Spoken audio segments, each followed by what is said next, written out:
Malam itu, langit menggantung berat di atas kota Antakya.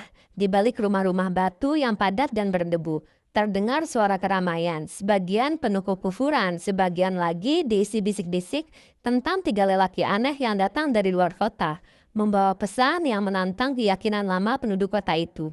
Pada saat manusia saling menuduh, ketika para pemuka kota murka, ketika ancaman pembunuhan menggantung di udara, di ujung kota seorang lelaki tua berlutut dalam sujudnya. Air matanya jatuh satu persatu ke lantai tanah. Ia merasakan kegelisahan yang tidak dirasakan penduduk lain. Seakan hatinya dibangunkan oleh suara yang tidak dapat didengar selain oleh jiwa yang hidup. Bangkitlah wahai Habib, pergilah kepada mereka. Jangan biarkan kebenaran dipadamkan, ucapnya. Habib membuka mata. Itulah awal perjalanan menuju nasib yang telah diabadikan Allah dalam surah Yasin. Kisah kedatangan para utusan. Allah berfirman dalam surah Yasin, dan buatlah bagi mereka suatu perumpamaan, yaitu penduduk suatu negeri ketika datang kepada mereka para rasul. Quran surah Yasin ayat 13. Para ulama tafsir menyebut kota itu adalah Antakya, sebuah kota maju di Syam. Allah mengutus 3 rasul kepada mereka, namun para pembesar kota menolak, meremehkan dan menyiksa utusan itu. Di pasar-pasar Antakya terdengar teriakan, "Usir mereka, mereka hanya membawa fitnah. Agama kita sudah cukup, apa hak mereka mengubahnya?" Ketika berita itu sampai ke rumah kecil di ujung kota, seorang lelaki tua yang pekerjaannya hanya mengukir kayu dan menambal sandal, Habib An-Najjar, merasakan ada yang tidak benar. Ia mendengarkan cerita bahwa para utusan itu tidak meminta apapun kecuali kebaikan. Habib An-Najjar adalah tokoh historis yang benar-benar hidup, dan kisahnya disebutkan dalam surah Yasin ayat 13-27. Ia adalah seorang lelaki saleh yang tinggal di kota yang didatangi para rasul utusan Allah. Mayoritas ulama menyebutnya sebagai kota Antakya. Habib bekerja sebagai tukang kayu, sehingga ia dikenal dengan nama An-Najjar atau tukang kayu. Selanjutnya, Habib berlari dari ujung kota. Al-Quran menggambarkan dengan indah. Datanglah dari ujung kota seorang lelaki dengan bergegas. Quran surah Yasin ayat 20. Habib keluar dari rumahnya dengan napas tersengal. Tongkatnya menghentak tanah berulang kali. Umurnya sudah tua, tetapi hatinya lebih muda dari siapapun. Ia berlari seolah ada nyala api yang mendorong langkahnya. Di sepanjang jalan, orang-orang menahan. "Habib, ini urusan besar, jangan ikut campur." Namun ia menjawab lirih. Kebenaran tidak dapat menunggu. Ia tiba di tengah kota ketika para penguasa sedang memaki para utusan. Mereka berkata, "Sesungguhnya kalian hanyalah manusia seperti kami. Kalian hanya ingin memimpin dan menyesatkan kami."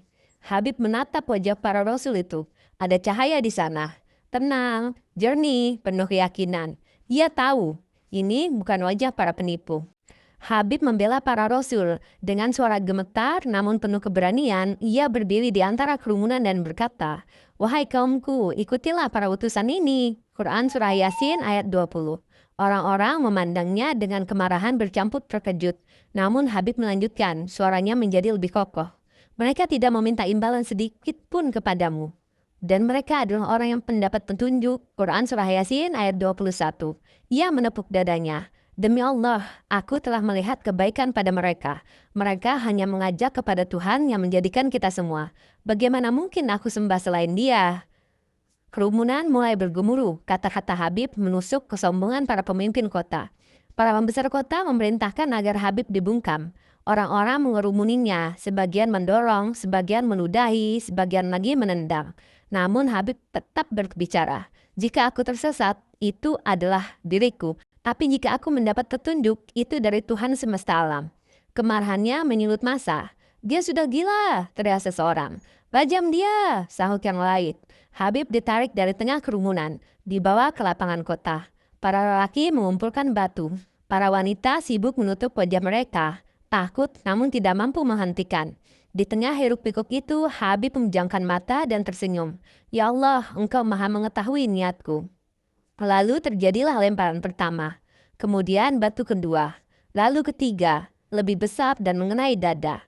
Habib jatuh sujud di tanah berbatu, darah mengalir di antara jari-jarinya. Namun dari bibirnya keluar doa yang sangat lembut, doa terakhir seorang mukmin yang hatinya tidak pernah padam. "Ya Allah, berilah hidayah kepada kaumku, karena mereka tidak mengetahui." Seperti doa Nabi Muhammad kelak untuk kaumnya, sebuah rahmat yang diwariskan dari para nabi kepada para soleh. Batu-batu terus menghantam sampai tubuh Habib tak lagi bergerak. Namun pada saat ajalnya tiba, sesuatu yang luar biasa terjadi.